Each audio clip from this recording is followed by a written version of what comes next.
Hello, and welcome back to the Pregame Network podcast. This is episode 32. The usual cast is back, Dan and Anthony. Mm, I, I don't know. You know what? I'm not even gonna say listen. anything. He knows. He knows. Um, it's been a week, uh, and yeah, we're gonna Typically how talk that about video typically how that games. goes. Yeah. Yeah, yeah. The linear progression of time is, in fact, has occurred. Uh, Amazing stuff. Yeah. So, all right. Well, I mean, I guess I'll just start it because I have not been playing that much this week, although I have been playing something that I have been playing a game more like this week than I have in the previous weeks. Hmm. And that game is Deep Rock Galactic Survivor. It Oh, really? is such a great like time waster. It it I really like it. Yeah. I Um, mean, all those games when we went back and we talked about them. I mean, those auto shooters. That's the whole point is to yeah. kill time where you otherwise couldn't. I think it is so much better than Vampire Survivors, like head and shoulders better than Vampire Survivors. The art style is a lot better to me. Like, don't get me wrong, the whole like 8-bit or 16-bit whatever pixelation effect that Hmm. Vampire Survivors has, it's got its own charm. Yeah. Um, but I just think that Deep Rock Survivor looks, runs, and well, I mean they both run fine, but like it's a very smooth experience, and everything on the screen is like it's all very smooth, and it just triggers the dopamine, which is always good. Well, the whole point of these games. Yeah. But it's it's still technically in early access, and it got another major update on October 28th called Okay. Into the Blue. They've just been adding more and more stuff, and like they are adding things that are like, oh, go on this contract that it's like class mastery and weapon mod mastery and Hmm. different weapon mastery. Like I like that. I think it's cool. Um, That's pretty impressive considering. I mean, they keep a steady flow of content. Is it the same? I know it's the same IP, obviously. Is it the same developer? I can't remember. no, it's a different Okay. developer. It's the Okay. same publisher, Oh, okay. which I Yes, guess that's fair. would make sense because it's the Yeah, same IP. But of course. it's the same publisher as Deep Rock Galactic, but it is a different developer. I think it's like Mad Jack or something like that. Okay. Um, no, Fun Day. It's Fun Day Games. I don't know why That Mad sounds Jack right. came That to sounds mind. right. That Yeah. sounds right. But I've been enjoying it a lot. It's just if I have like 30 minutes I want to kill, I don't want to invest like a whole Dark Tide run or a COD match or go into a mission in Jack 2 and like not have the time to finish it. Yeah. Um, and it's just like the perfect solution. Also, speaking of Jack 2, I don't remember the game being as unforgiving as it is.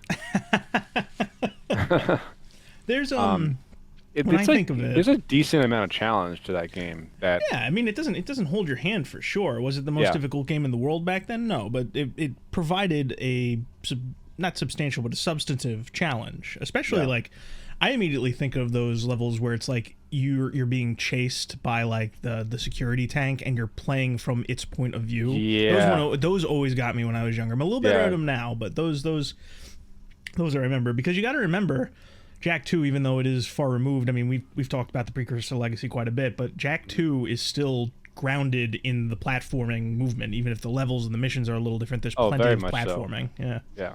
And you could feel it in the DNA. Like when you go into the outskirts of Haven City, um, the whole environment and everything that you're playing through, it looks exactly like uh, Jack and Daxter, and I mean as it should. Like this Yeah. is direct sequel. There's a handful of levels. The outskirts is definitely one of them, but there's a handful of levels and sequences that just lean right into the platforming to break up the Mhm. like the GTA like missions. Yeah. So Deep Rock Galactic Survivor is like something I've been playing a lot more recently, and I've gotten back into Helldivers more as well. Um, it's just it's just like a fun time. Even playing solo. I don't know. It's just fun to blow shit up. I guess that's really what I'm getting to. Um, so that's been a good time, and like I said before, all the buffs and the balance patch that they did recently have really helped the fun factor a lot, which is Mm, you know, something that that game kind of rests its laurels on. Um, Yeah. so been playing Helldivers 2. What else have I been playing? Deep Rock Galactic, obviously. Yeah. Um, I like once we started playing Deep Rock again, I kind of like I got back into the whole IP. Like I started going back and playing missions solo.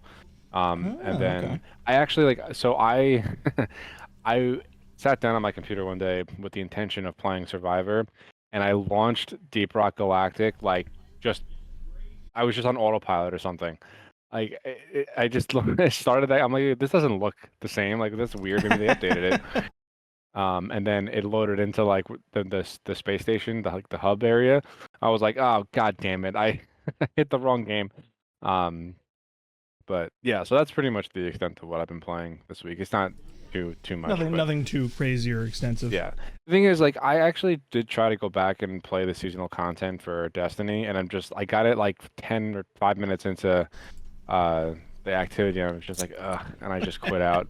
I just don't have the desire to play anymore, which is crazy for me. Listen. It's they are not competing for your time as much as they Yeah, should, and at the same yeah, time, you're going back, you're feeling out things that there's a few games in your rotation which are kind of built around that, still that live service aspect that yeah, respects your time a bit better, and you're playing classics like Jack 2. A Destiny 2 in the state that it's currently in is just not going to hold your attention. yeah, yeah. Oh, and also, like, it seems like I'm getting slapped around a lot more in Destiny right now. I don't know Hmm. if that's because of like a power curve or something, but It honestly, given how you haven't really been playing all that much, it could just be like new season power scaling and shit like that. yeah, that might be a part of it. But also, the new activity seems to be kind of punishing. There's just way more enemies on screen that I remember dealing with before. Um, and I'm also out of practice. Like I'm not playing it every day Yeah, that like doesn't I help. once was. So anyway, that's what I've been playing. What do you got? Well, I'll be completely honest, just because I've been working on a lot of projects, I haven't really had too much time. Like I mentioned last week that there's a ton of different games that I kind of tried or started, and I'm trying to play all the different games that I missed this year. I'm gonna be honest. There's only two games I've been playing. One is Nine Souls. I don't know if you've heard of It's it on Game ever. Pass, right? Yeah, it just got added to Game Pass. It's something that I've been waiting to play because it's one of those, like, not artsy games, but it's just like, oh, hand drawn, kind of Metroidvania style kind of game. Mm-hmm. And but the not the trick, but the extra gimmick is it's one of those 2D platformers that also tries to infuse a little bit of Dark Souls into it, where it's just like the combat's a little bit more challenging. There's parries. If you die, you go back to a checkpoint. You got to recover your money and stuff like that. And having heard about it for a while and waiting for an opportunity to play it, I've been enjoying it for what it is. My problem with it is that as the story is kind of revealing itself to me, it's hitting a lot of tropes I'm not a big fan of, so that's going to be hard to retain my attention as I continue playing, because the gameplay's all right for what it is. Mm-hmm. Typical exploration with good combat. It's fun. I'll probably end up finishing that one of all the games that I end up picking up and dropping. So I've been playing that, but honestly, as I always say, I need a game as I'm editing and writing things. I need something to just turn to and break up the monotony. And it's only been Genshin Impact, Oh, which is crazy because number one, we've talked about it before, at least, where it's just like it's not really my kind of game. I'm not big in gotchas and all that kind of stuff. yeah. The thing is Oh, that that doesn't actually. mean. Sorry, I didn't mean to. Oh, go I ahead. don't mean to cut you What, off. what were you gonna say? I, what did what did I try? I tried the Xbox Cloud stuff. Like I went back Oh, to it yeah. um on my phone, right? Not even Oh. on like I don't own a tablet. Um, but it wouldn't make any sense for me to use it on my computer Mhm. because obviously I have a gaming PC. Um, and so I tried playing it on my phone with just the touch controls because as much as I would like to use a controller, I don't have like that backbone clip that will hold your phone above the controller. So it's Okay. just it would not be a comfortable experience. Yeah. And the only thing that I really want to say about it right now is that like the input lag that I was so used to having with like a half a second or like 0.75 seconds in between you pressing an input and it going uh it actually registering Yeah. it's gotten a lot better is my point. And I Okay. was kind of shocked. I was kind of shocked at that. It's gotten a Now, lot better. are you comparing this to cloud gaming in general, or have you tried specifically Xbox cloud gaming before? Both, Okay. both. Yeah, because I tried. What did I try years ago on live? Do you remember that? Yes, I do. Yeah. So I was like a early adopter to that because I thought the concept at the time was the coolest fucking thing I've ever heard of. Yeah. So I was like, I didn't pay for anything. I just registered for it, and they gave me like a beta access or whatever. And I remember getting into the first game. I don't even remember what the game was, but I was like, this is awful.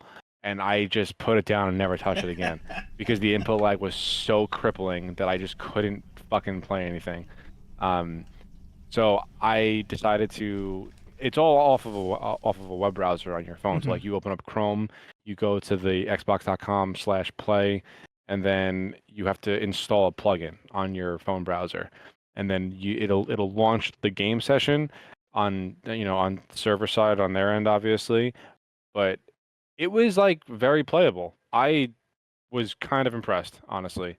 Um, and I guess that leads me to my point is that like I think that eventually we will get to a point like as far as network infrastructure goes where maybe the input lag isn't going to be like you would get playing on a PC or a console, but I think it's almost there right now Mm. that you could just sit there and play something and have an enjoyable experience as long as you're not playing like a competitive game.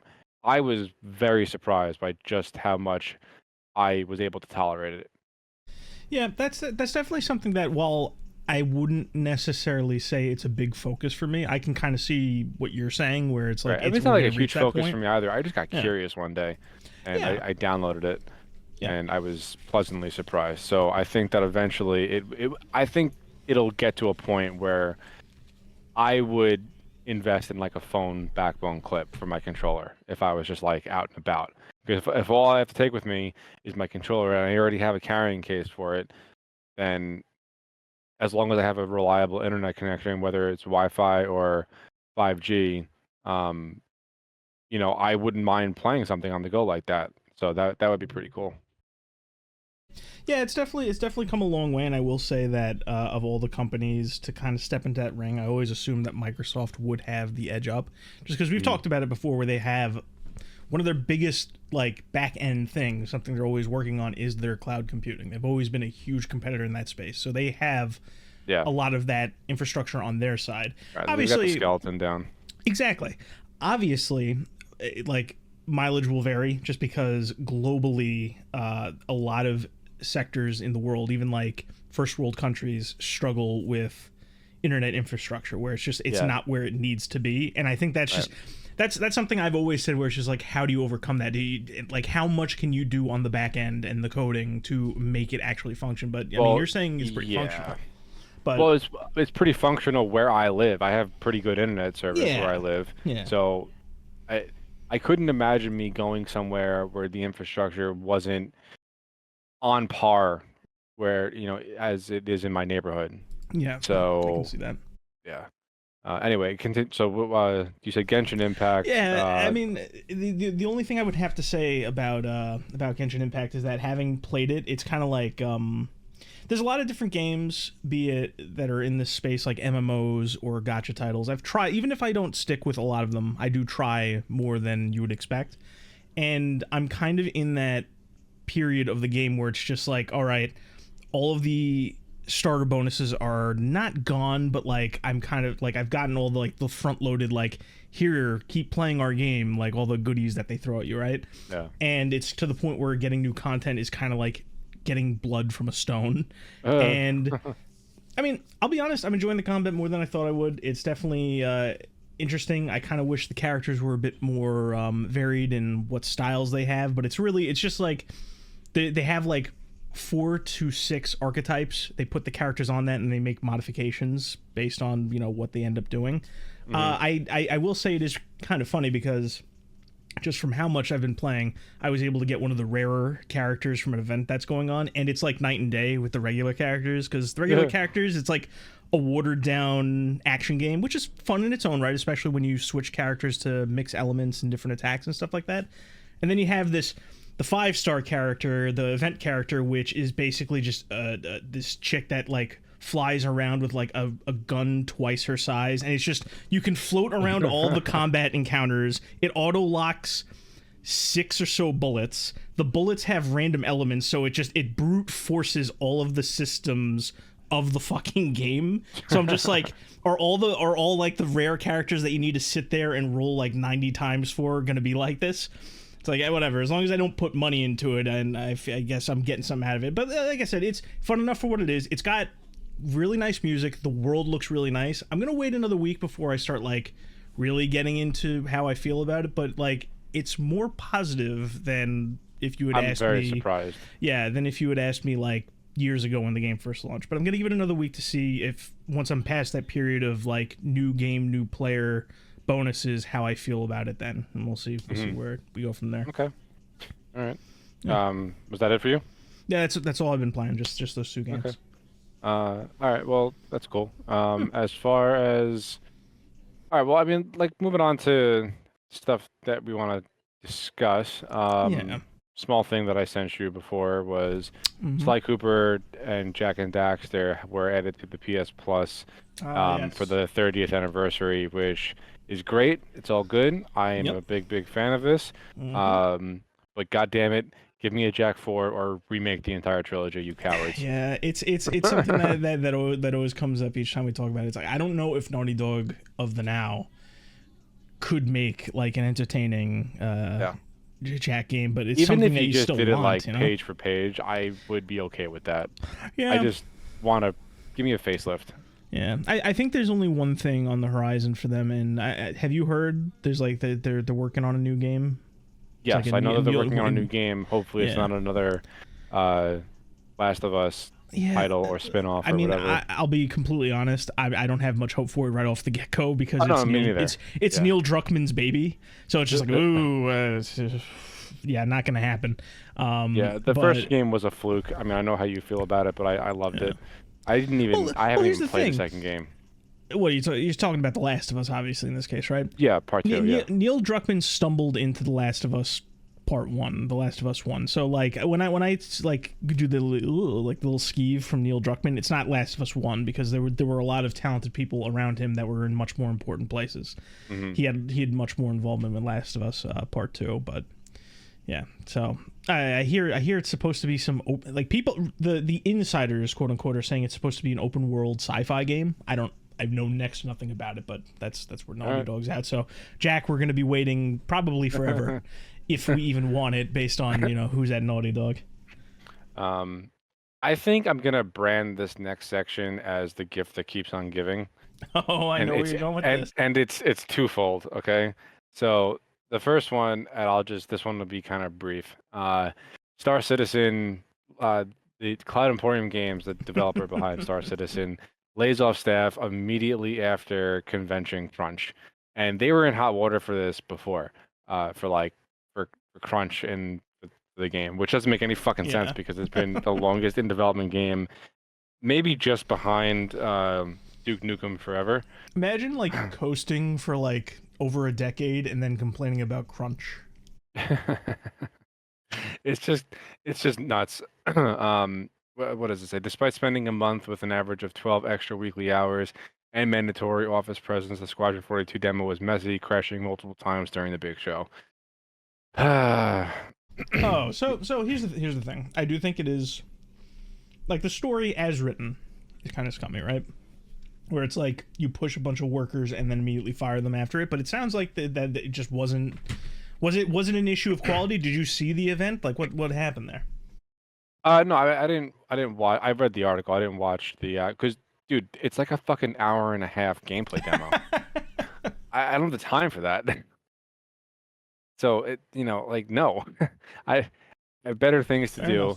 And it like the game, like the persistent universe, which is the online component of the game, it's still just like a giant sandbox with a bunch of toys that are scattered around, but like there's no overarching structure to what you can do. Like you could be a mercenary or a smuggler or whatever, or a bounty hunter, and go off on like random bounties and missions and whatnot. But like, there's not, as far as I understand, because it's a giant game and it has so many different things going on in it. But as far as I understand it, uh, it's not like, oh, go do a mission and like you could level up this certain rank for smuggler or whatever.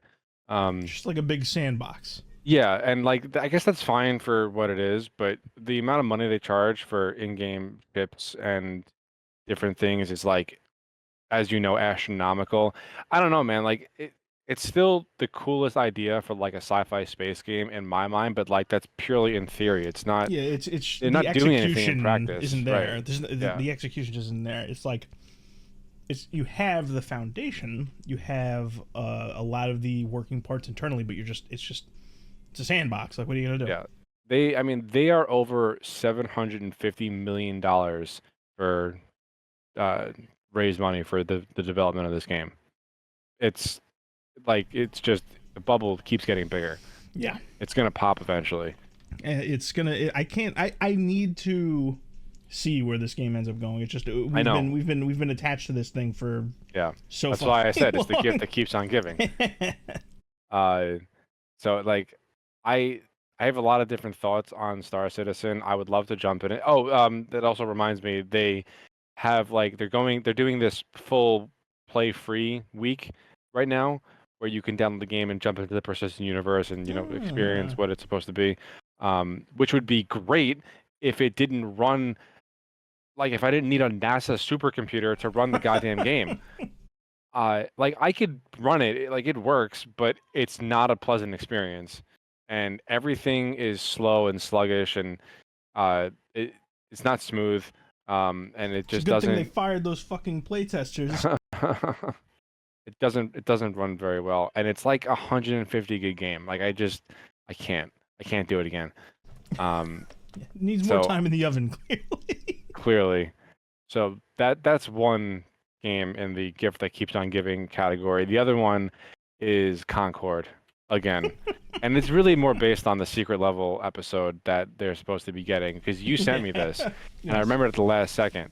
And what was they what was said, like the episode of secret level based around Concord was basically like a giant marketing campaign for a new character Yes, that's not because even in the base game. exactly, because it's like the entire cast that you see in Secret Level is not like any of the major characters we saw when the game launched. Right. So Right. the running theory, obviously, it varies because Secret Level could just be wanting to do their own thing. I doubt Sony would let them do that. So what's more plausible and what everybody's saying is that like this is supposed to be like a marketing kickoff or some kind of tandem event that shows off new characters, like the season 1 or the season 2 of characters coming to the game proper. But now there's no game. Yeah.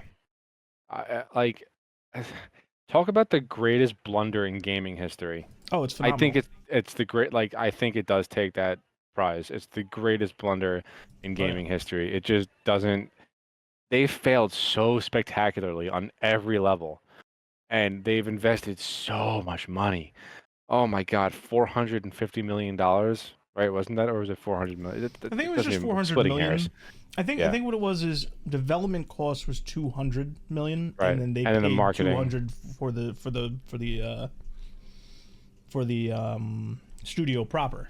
Right. And you know what? Now that you mention it, maybe it was 450 million. Maybe there was 50 million that went to things like marketing. But the hard number that we know that everybody said, "Oh, it's not the real number," and then it was later confirmed that it was the real number was 400,000. 400 million. Sorry, Yeah. 400 million. So, and now like what you sent me of it, the episode of Secret Level could only have been a marketing uh stunt or ploy or whatever strategy. That's the word I'm looking for. That is supposed to market the new characters, and now there's just not a game there to fall back on.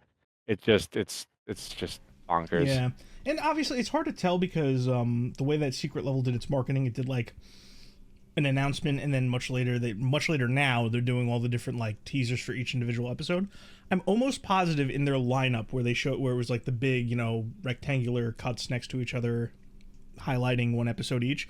I'm pretty sure they changed what character is highlighted.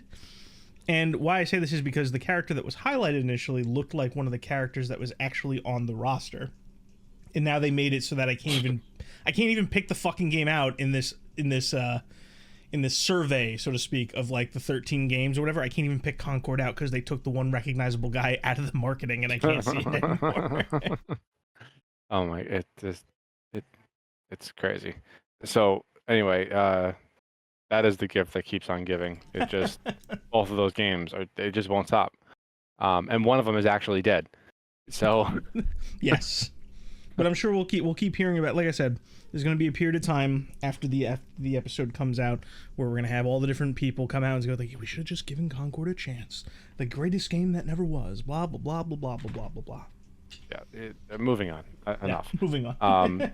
Okay, and there's something else that I wanted to ask you about, actually. I think that you sent me a meme or a link or something about Avowed, about the creative director or something that for whole Avowed. shitstorm that's going on. Yeah, refresh my memory on this, because from what I hear from the gameplay demos from the news sources that I follow, it's actually like a pretty good game. Okay, so here's to kind of give you like a brief timeline, right? So Avowed has been in development for a while from Obsidian. Obsidian is best known for being the RPG guys. They're RPG guys, but it's basically like they were kind of swimming in Bethesda's wake for a while. Mm-hmm. Like they were responsible for Fallout New Vegas, which is regarded by some of the newer Fallout fans, the ones that like 3 or just like the mythos. They consider Fallout New Vegas to be one of the better games, if not the best game in the series from a writing standpoint. And what's the best way to put this? So that's kind of their claim to fame. And when they announced Avowed, everyone was kind of like, "Oh, this is going to be like their take on an Elder Scrolls," even though it's not really. They're not connected anymore. And as Avowed, they also did the Outer Worlds, which kind of just came and went. That was like them doing like. It got space. like a pretty good reception from its own audience. It's not what they wanted, though. That's the best way I can put it. There's that's a whole tear down for another time, but the whole point is like that's kind of what they were doing. And Avowed was supposed to be like, everybody assumed like their answer to an Elder Scrolls, right? And it's kind of had a handful of showings that weren't promising to some people. It's getting a lot of good press now, but basically it's like, performance-wise, it's locked at like a lower frame rate, which, I don't give a shit about, but I think it's a bit of a cop-out nowadays where they're just like, they say shit like, oh, you don't need 60 frames per second, 30 frames is fine, when I know for a fact, they're doing, they're just doing it because they can't handle running it at 60 frames, so that's a little different. But anyway, so the game was in development for a while, and as we're getting closer, somebody points out that on the character creation screen, right, there's a pronouns section, and right, because every game needs that now. Exactly. And so it kind of escalated from there, because like normally, now everybody's kind of tuned into where it's like, if you have people pushing this, number one, people just don't want to deal with it, but number two is normally the people behind those kind of decisions are either coasting on somebody else's work or are just not capable, so you wouldn't really want to buy a game from somebody who's incapable or who hates you and whatnot. So interestingly enough, everybody's current favorite person picked up on it and made a comment about it. Did you hear about this? Only from what you sent me, which was like one Twitter blurb. Yes. Elon Musk found out about this. Yeah, that's right. And basically what ended up happening is this guy, the art director, showed up and basically said, the art director. Yes, okay. The art director said, I'm glad you noticed. I put that in the game specifically. We put this in the game specifically to annoy people like you. So immediately, or to specifically said to make people like you mad. So now everybody's kind of jumping in because, anything that Elon tweets gets insane traction. Volatile now. Yeah, insane traction. And he's kind of like taken this no holds barred position. Like if he just sees something he doesn't like, he tweets about it. And he's been talking about games quite a bit because of like all the stuff that goes on. Did you know he's anyway. the number one Diablo 4 player in the world right now? He's not number one. He's in the top 10. That's still. Yeah, no, I get that. I get it. Crazy. No, I get it. Yeah. The man of many hats. Anyway, so okay, so this is the chain that kicked things off. Elon says having pronouns in a fantasy video game is utterly unacceptable. I agree with him. And this guy responds with, I wanted so badly to make him mad with my game, and I cannot believe it actually happened. Just wait until you see the default, you said. Just wait until you see the default, you sad little shit. But he accidentally said said, or said little shit. And so people go back into his tweet history, and there's a part where he's like basically saying like, listen, if there are any specifically black people looking to work on Avowed, contact me, you'll get ahead of the line.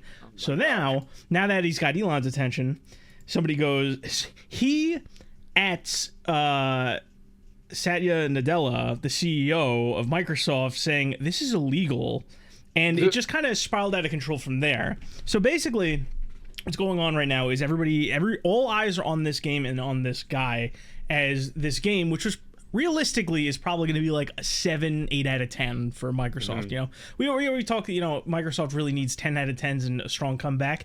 Like saddling this what is likely an average game with all of this bad press is just no good. You already have people coming after you because you know you have the performance guys saying like it's got to be more than 30 frames per second. Now you got everybody who's awake to like not liking the DEI nonsense or the woke nonsense coming at it, and all the big names are now spotlighting this. So that's a dreadful thing for what is more than likely just an average game. It's now got all of this baggage in. It's just it does not need it.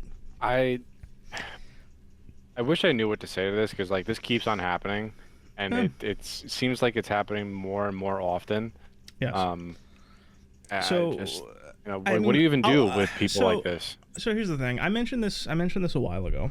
I said it to you, and I'm gonna talk about it more when we do our like end of the year show. I'm gonna talk a bit more about this. Which, by the way, is going to be coming next week. Everyone, the 20 people listening. Well, it'll be coming in December. We're gonna record it soon enough. Right. Okay. Yes. Yeah. And so basically, all I want to say about this is that now that like things, not just in gaming but around the world, are shifting, all of the people that are like this are going to get loud, and they are going to dig their heels in. I said this once, but because games and entertainment mediums are soft targets for people like this, that like approach things with like a cultural chip on their shoulder. So the reason you're noticing it, aside from the fact that you're just more tuned into news around the industry and stuff like that, and like noticing things like this, is that a lot of these people know that like their time is up, so to speak, and they are going to be more spiteful than they've ever been, going to be more vocal about it, because it's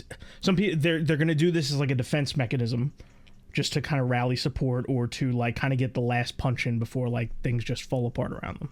That's why it's happening more and more often, because I've mentioned that a lot of people have kind of wormed their way into the industry to be like this, but the other half of that is there are people predispositioned to these bad ideas and these weird focuses and this spiteful nature that were activated by the cultural trends of the last decade. So it's, as far as what we do about it, I mean, it's going to take a while for it to reach us, just because, like I said, I think what I said a while back is that like when people start noticing this stuff, like, and you can't hide it anymore, and people are tired of it, and the culture shifts, it's going to start at the top. It's going to be like governments and business are going to like clean house, and then after that it's going to be like smaller businesses and like, you know, institutions like education and stuff like that. It's going to take a while for it to trickle down to us, where we just have this kind of reversal and upheaval.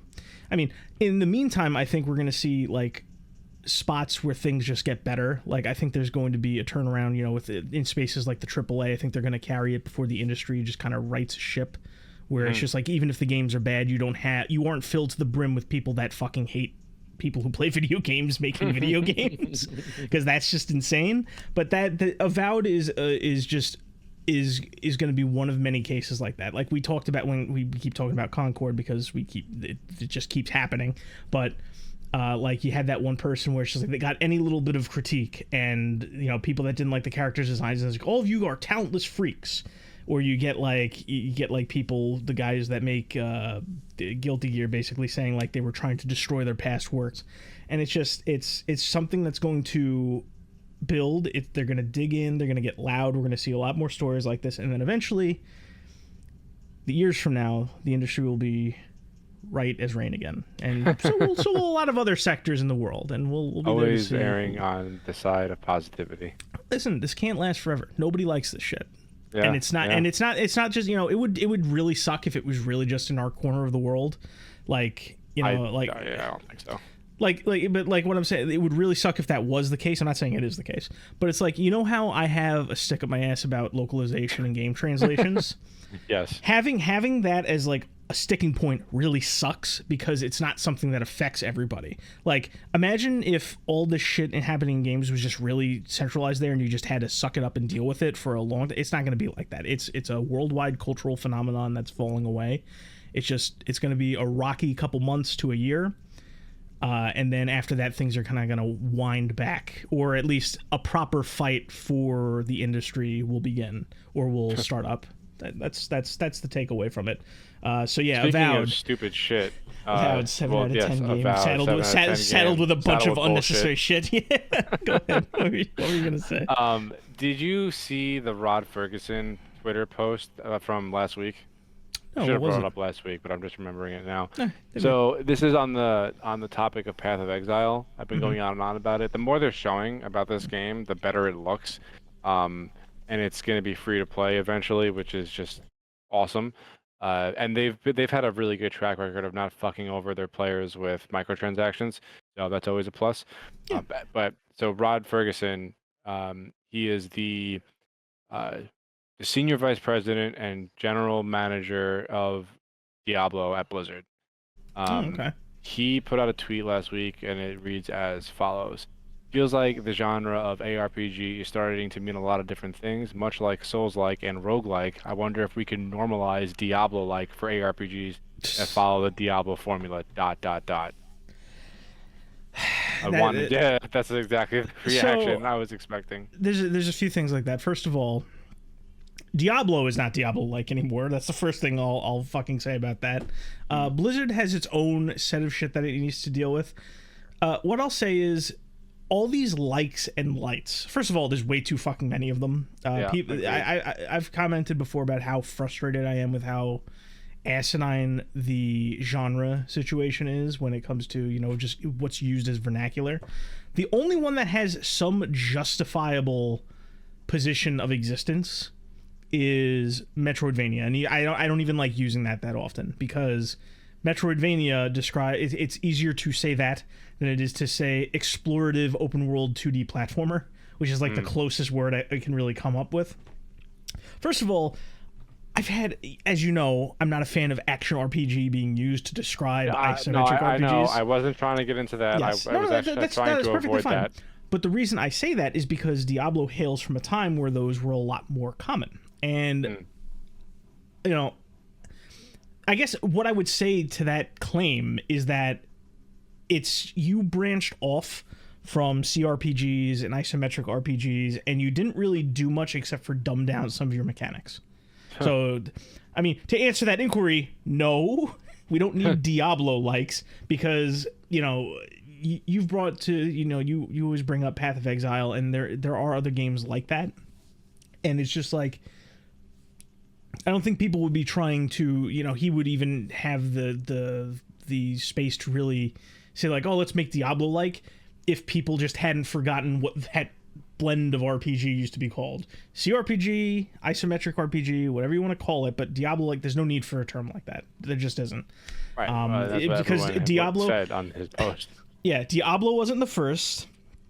It's definitely not going to be the last, and it is far from the roots that it is claiming. So basically, like, you can't have a Diablo 4 just do like a watered down Diablo formula and say, let's call it Diablo-like. No, you're doing isometric RPGs, and you're off the plantation when it comes to that. Like, you are far removed from what's sprung like. Like, I don't even think, when I think classic isometric RPGs, this is so sad because I love Diablo 2 so much. I don't even think, that's not the first one that comes to mind anymore. Like, nowadays I think of this one that you've never played and never will play, called Arcanum of Steamworks and Magic Obscura. Like, that's the first one that comes to mind. You brought it now. up one time. Yeah, it's basically like, you know how you're like, oh, Path of Exile always looked interesting, but it seemed much too complicated, right?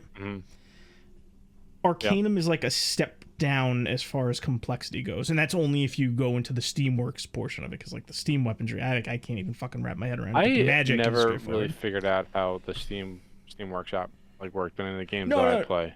No. When I say Steamworks, I don't mean Steam Workshop. I mean Steamworks, the Steamworks in the title of the game, because like the gimmick of the game is the setting is there's magic and there's like steam powered machinery.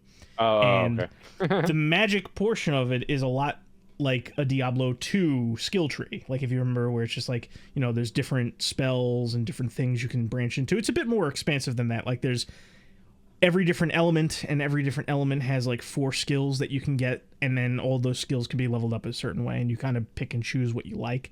And then the Steamworks is just like, I'm always a magic guy. I've never tried the Steamworks portion of it once, just because it's like I clicked on it and immediately like I was greeted with like bars I just didn't fucking understand. One of these days somebody is going to try and revive Steamworks, Arcanum, or it'll just get a proper Steam release, which I don't think it does. You can correct me if I'm wrong. I would recommend. It's called Arcanum of Steamworks and Magic Obscura. If you just type in Arcanum, it should come up. But that would be like one, like if you ever wanted to. On here. Oh, it is. It's a good game. I definitely recommend it. It's basically a whopping $1.50 right now. It's a pretty good game, but like I gotta understand, it's like Diablo 2 came out in 2001. Yeah, it's Diablo 2 era mechanics and complexity, but it's a little bit more complex. It's almost like it's got a little of the classic Fallout mixed into it. It's a good game. I recommend it to anyone, because obviously, like, you keep bringing up Path of Exile. There's other games in that vein that are like more simple, close to Diablo 4 is now.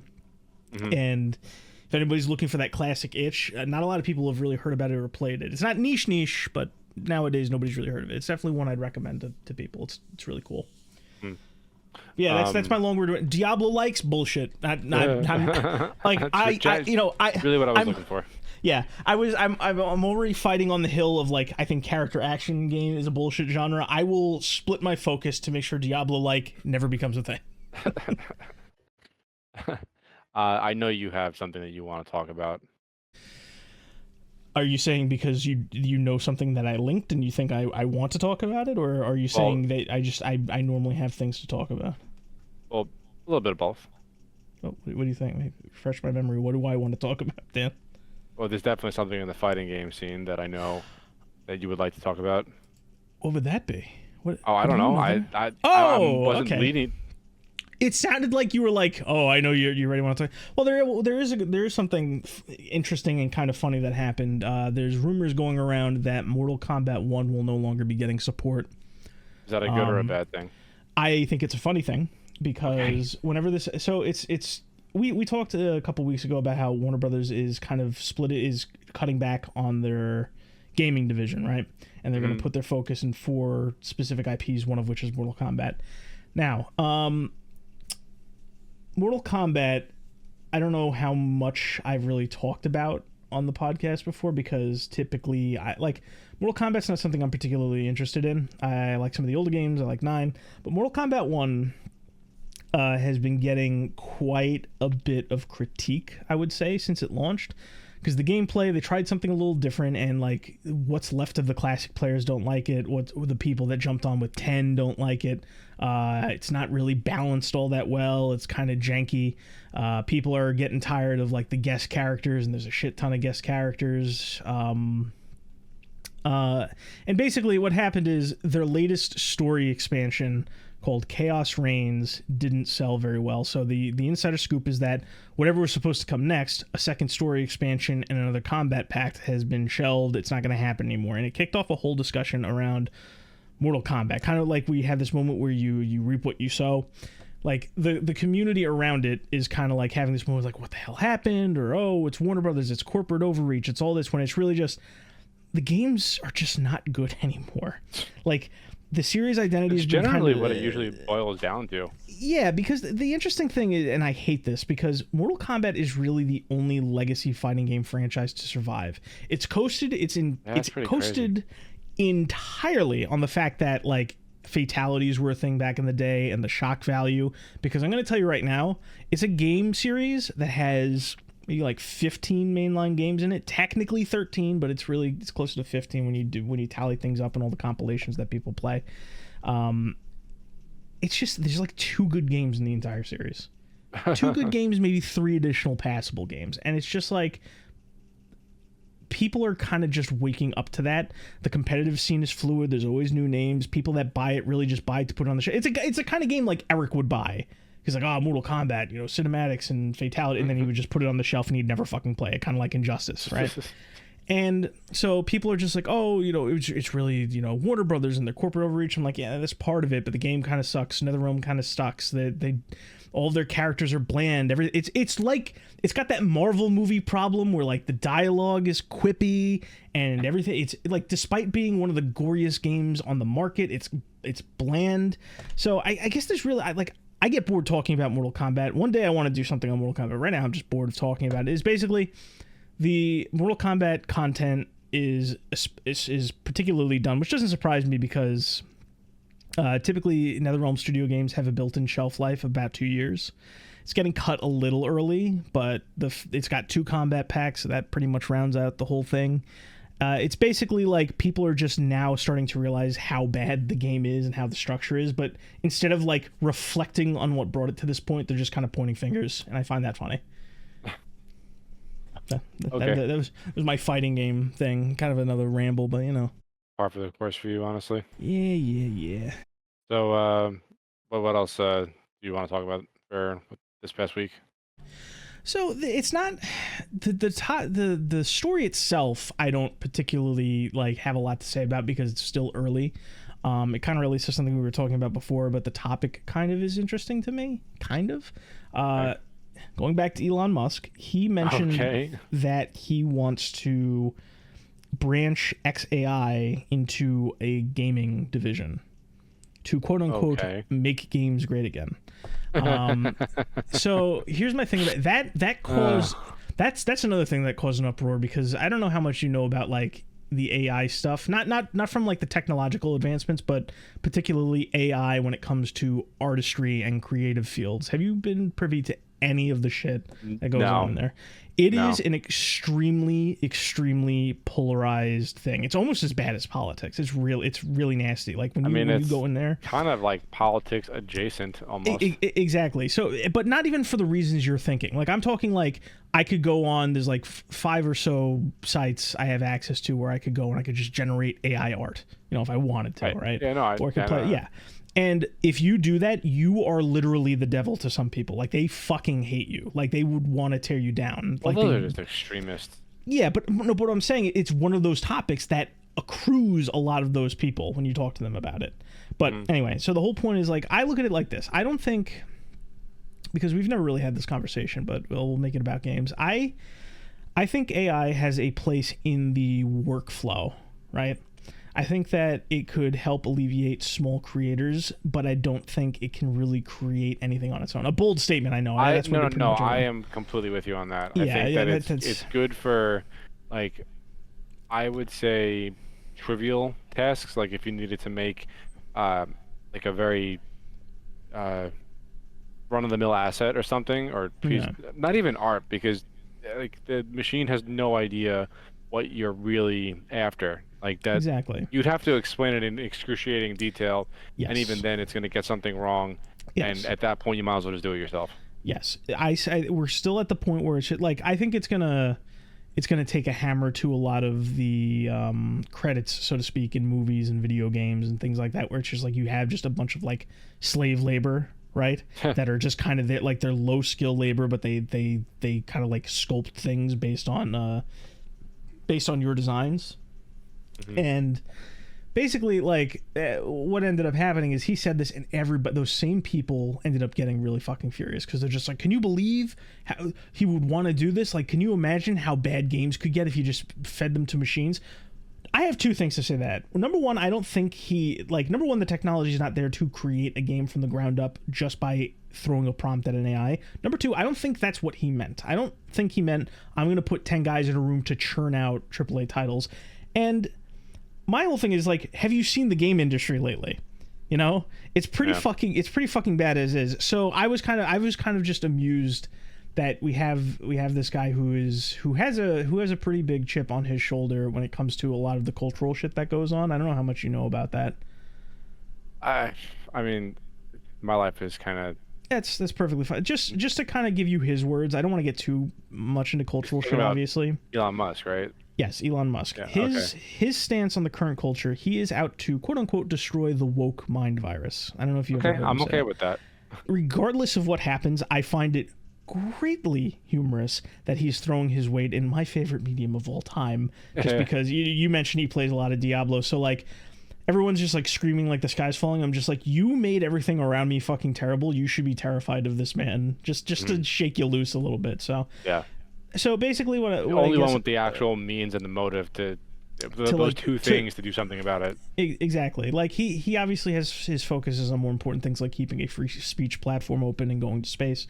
But I'm glad he took the time to like take a swing at like and just spook people in the industry. I kind of wish. Like, I keep thinking of, like, you know, we have all these big companies, you know, buying up each other's assets. I'm just like, I have a few companies I'd like just a big asshole of a man to just buy because they've been making shitty decisions for years. But basically my takeaway from all this is I don't think he meant he's just going to have somebody churn out a bunch of AI games. I think it's interesting to have a potential new studio that relies on AI manpower to see just what would happen as like an experiment. It would never work because most people don't like to admit it. Games are still works of art, and you need a human being behind the screen to make it work. And the crazy thing about AI, the last thing, kind of the one thing I wanted to talk about is like, there's a whole fight about people want it regulated because it scrapes art of other people, and there's a discussion to have there, but. Like, everyone's just like, oh, it needs to be regulated, it'll be fine. No, if it gets regulated, what's going to end up happening is, like, the corporations everybody hates so much will end up with the keys to the castle, and the little guy will be locked out, and you'll still be getting screwed. So, it's Wild West with the AI stuff right now, I guess, and, like, I think it has its place. I don't think it's where it needs to be just yet, but that's, you know, it's really the first time we've talked about it, and it's because a madman wants to piss a bunch of people off by... you know, taking a sector of his AI company and focusing it on games. I mean, it could be worse. Like I said, not want to do it. Like here's the thing. Like I said, and I meant it. It's just like the industry is in such a shitty spot. Like if everybody's pissed off, I guess I'll be happy because instead of just me getting pissed off, I mean, go for it. I guess I'm willing for everything. You're not destroying something. You know, I love the people that got here before me. Fuck it, the people that got here before you are already taking a sledgehammer to them. Yeah, that'll be an interesting conversation for a different day. Yeah, we definitely like. We will probably end up talking about it as it gets better, but right now it's just like it can kind of regurgitate certain styles of art and music. And that's really it. Like if you try to like feed it like some of the like people have been trying to say like, oh, you could do coding with it, right? If you don't pay attention to it, it just codes you a nightmare. It doesn't work quite as well. It can do some things, but it can't it's not there yet. It's very blunt. It's not there's no subtlety or nuance to it at all. Yeah. So we'll see where that goes. All right. Well, that's guess that wraps it up then, right? Yeah, I can't really think of anything else. Not anything else. Is there anything else? I have to get all my thoughts in order for our Game of the Year episode. Yeah, that's what we'll end up doing next. But there will be episodes in between that. Right. I mean, not in between that. Like we're gonna record the Christmas thing, the Christmas thing, the New Year's thing, and then we'll have other episodes, and then. But yeah. So, but yeah, that's pretty much all I wanted to say. I got all my controversies out, all the bullshit. For this week, I'm sure there's gonna be more next week. Oh, you know there will be. Like I said during the Avowed thing, it's like it's only gonna escalate with these people. Yeah. All right. Well, I guess that does it. That was episode 32 of the show. Yep. Almost, God, we're like really inching closer to 50. That's crazy. Yep. Only up from here. Yeah. See everybody next episode. Bye-bye. Bye.